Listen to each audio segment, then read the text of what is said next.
Hola a todos, de nuevo bienvenidos al canal Meteo Windy, espero que estéis todos muy bien. Hoy 22 de mayo vamos a hacer un vídeo en el que de nuevo vamos a hablaros de la actualización que ha hecho la NOAA sobre lo que ellos esperan para la temporada de huracanes en el Atlántico en este año 2021.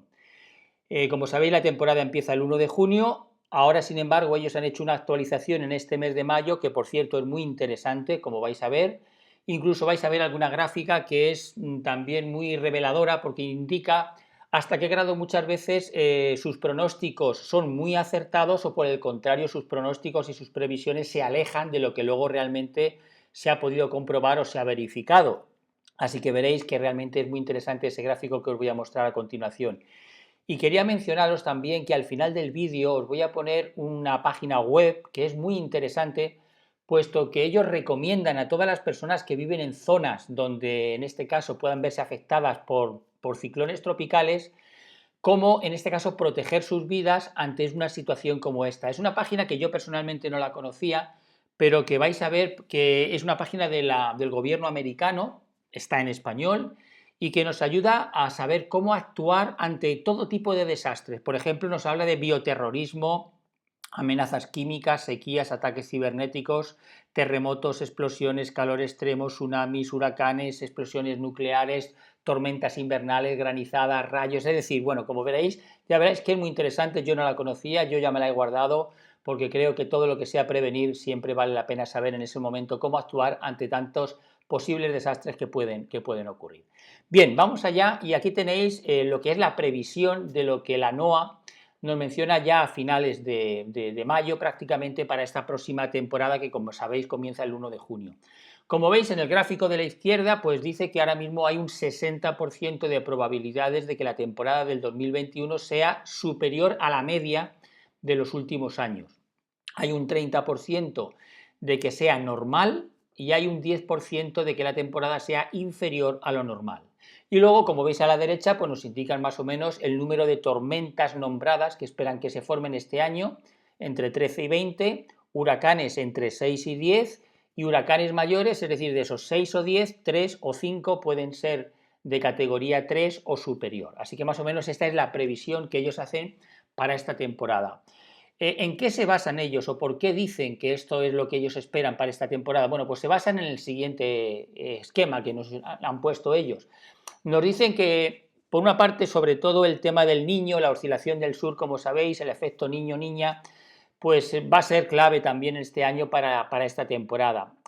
Al principio, esperan que al principio de la temporada, a la mitad de la temporada, desde mayo prácticamente hasta agosto, estemos en una fase neutral, es decir, en la que no haya ni niño ni niña. En ese caso, evidentemente, si fuese neutral, bueno, pues no afectaría a la hora de aumentar, ¿no?, la actividad de huracanes. Pero esperan que luego después, a partir de septiembre, el fenómeno de la niña, de nuevo otra vez, sea el que predomine en cuanto a esta oscilación que hay en el Atlántico, ¿no?, y en general a nivel climático. Luego, evidentemente, todo eso indica que podría, en este caso, por lo menos con el tema de la niña, la actividad ser un poquito mayor de lo normal, a lo mejor en la parte segunda, podríamos decir, de la temporada, en la zona del Atlántico. Luego, evidentemente, nos hablan de la temperatura del mar, como ya está por encima de lo normal en toda la zona del Atlántico tropical, y luego también como que hay una mejora en el monzón del África occidental y que eso también favorece la actividad en esta próxima temporada. Veréis ahora más detalladamente todo esto. Fijaros, por ejemplo, este mapa es muy interesante, muy ilustrativo, ¿no? Porque aunque parezca un poco jaleoso, veréis que es muy sencillo. Lo que nos ilustra y lo que nos enseña es cuáles son las previsiones que ellos hacen y luego el grado de verificación, es decir, si verdaderamente se cumple lo que ellos han pronosticado. Por ejemplo, fijaros lo que ocurrió el año pasado, y es muy interesante lo del año pasado. El año pasado, en el 2020, ellos preveían que se podrían formar entre 13 y 19 tormentas con nombre, entre 13 y 19. Y bueno, ya veis lo que pasó, ¿no? Se formaron 30. Es decir, aquí hubo un error evidentemente de cálculo o de previsión notable, ¿eh? Prácticamente en todo la previsión no acertó. Había una previsión también, igual que en este año, que más o menos habría entre 6 y 10 huracanes y al final hubo más. Como veis claramente 14, ¿no? Es decir, Y luego, entre huracanes mayores también se preveía que podrían estar más o menos entre 3 y 6 y también hubo más. Luego, por lo tanto, la previsión de este año 2021 es, como veis, muy parecida a la que tenían en el 2020.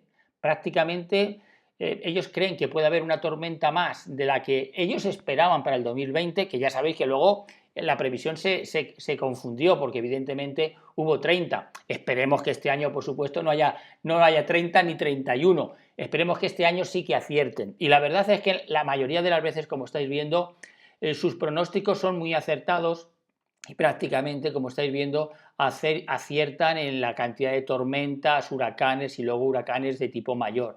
Así que bueno, lo del año pasado fue un poco excepcional realmente y esperamos que este año evidentemente su pronóstico sea el más acertado. Por otra parte, mencionaros el tema de la niña. Mirad, ahora mismo la situación que ellos nos mencionan es que desde febrero hasta abril, el último informe que tenemos, es que todavía predomina el efecto de la niña en el Pacífico. Como os veis, la temperatura ahora mismo está en el Pacífico menos 0,8 grados centígrados por debajo de lo que sería lo habitual. Luego, por lo tanto, ya sabéis que a partir de menos 0,5 es el efecto de la niña y aquí lo veis abajo.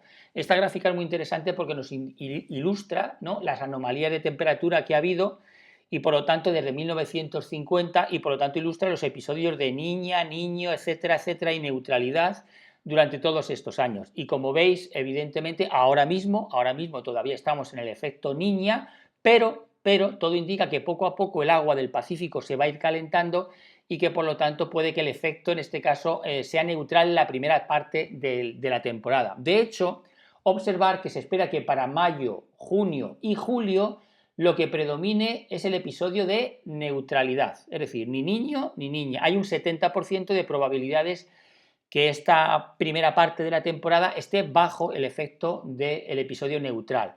Pero daros cuenta que ya a partir de agosto, septiembre y octubre, como vemos aquí en esta columna, de nuevo otra vez el efecto de la niña empiece a dominar, de tal manera que en septiembre, octubre y noviembre, de nuevo el efecto niña sea el que predomine y eso provocaría de nuevo la intensificación, probablemente a lo mejor en la segunda parte de la temporada, en la zona del Atlántico, que a lo mejor pueda ser un poquito más activa de lo que sea la primera parte de la temporada.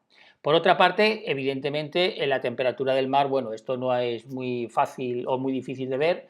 Ahí lo tenéis, la temperatura del mar el 20 de mayo, como ellos dicen, ahora mismo ya, como estáis viendo por este gráfico, en toda la zona del Atlántico, bueno, pues el mar, el océano Atlántico está entre 1 y 2 grados según la zona, con temperaturas superiores a lo que sería lo habitual. Y si nos vamos a la parte más occidental del Atlántico, incluso también al Pacífico Oriental, como veis en toda la zona del Caribe, al mismo tiempo el Golfo de México, ahora mismo la anomalía de temperatura es entre 0 o entre menos, entre 0, sobre todo en el Golfo de México, en la parte norte, que incluso es inferior a lo normal, y luego por otra parte algunas zonas que serían normales, y luego pues entre 1 y 2 grados, dependiendo qué zona, también en la zona sobre todo del Caribe y sobre todo en el sur, como estáis viendo, de Cuba. Luego, por lo tanto, si esta situación en la que hay ahora mismo, evidentemente a medida que vaya adelantando la temporada y que el mar se vaya calentando más, pues evidentemente esto favorece, ¿no?, favorece la proliferación de ciclones. Y queríamos mencionaros ahora claramente también otro tema, es el tema que han mencionado ellos, es el de los vientos alisios, que quisiéramos mencionaros esto porque es interesante que lo tengáis en cuenta. Ellos también esperan que para esta temporada los vientos alisios en el Atlántico sean un poquito más débiles que en otras ocasiones. ¿Qué quiere decir esto? Bueno, pues mirad, aquí tenemos los vientos alisios, los tenemos aquí en windy.com, son, como sabéis, todos estos vientos que vienen prácticamente desde la zona de España, como veis aquí, pasan por Canarias, cruzan el Atlántico y llegan pues hasta el Caribe. Estos vientos ahora mismo, que son los que dominan un poquito todo el movimiento de las ondas tropicales que se forman en la zona de África, la zona de África Occidental, y que luego son los que llevan todas las ondas tropicales hacia la zona del Caribe y hacia la zona al mismo tiempo del norte del Caribe. Bueno, pues si son más flojos, que es lo que se espera este año para esta temporada, que estos vientos sean más flojos que en otras ocasiones, claro, eso da pie a que estas tormentas, a la hora de trasladarse por el Atlántico, sobre todo las ondas tropicales, pues vayan con mayor lentitud en su trayectoria y eso, claro, puede favorecer la intensificación de de estos ciclones debido precisamente a que estos vientos alisios los van a ir transportando más lentamente. Esto es otro factor que ellos han dicho que tienen en cuenta. Otra cosa que han dicho, y es muy interesante también, era lo que os mencionaba anteriormente de la página web. Mirad, es esta página web. ¿Por qué dan a entender esto? Bueno, pues ellos dicen claramente que en realidad a veces es cierto, da igual, ¿no? A lo mejor que haya 13 o que haya 15 o que haya 20 tormentas. Solamente hace falta una tormenta para que cause un desastre en una ciudad o para que mueran desgraciadamente cientos o miles de personas. Con una tormenta ya es suficiente. Por lo tanto, evidentemente, lo que tenemos que hacer es cuidarnos y protegernos contra este tipo de fenómenos o cualquier otro, ¿no? Y entonces ellos nos recomiendan que sigamos las sugerencias de esta página web en la que, como veis aquí, pues habla de todo tipo de peligros y que, por lo tanto, cómo deberíamos de prepararnos para los huracanes, cómo deberíamos de conocer los riesgos, elaborar un plan de emergencias, conocer bien la zona de desalojo, fortalecer la vivienda, revisar documentos importantes, prepararse con la tecnología, es decir, que aquí veis una serie de sugerencias muy interesantes que están destinadas a todo tipo de protección contra todo tipo de desastres y que os animamos a que la tengáis en cuenta porque, como os digo, es una página oficial del gobierno de los Estados Unidos y que por lo tanto nos puede ayudar para esta temporada que empieza ahora. Espero que este vídeo una vez más os haya ayudado a comprender un poquito lo que podemos esperar ahora ya de esta temporada que empieza el 1 de junio, aunque como ya sabéis, la tormenta subtropical Ana en estos momentos está activa y ya se ha adelantado un poquito al comienzo de la temporada. Y como siempre, pues muchas gracias por seguirnos en este canal y esperemos que os seamos de ayuda durante esta temporada para todos aquellos que vivís en las zonas de máximo peligro. Gracias por seguirnos y nos vemos en próximos vídeos.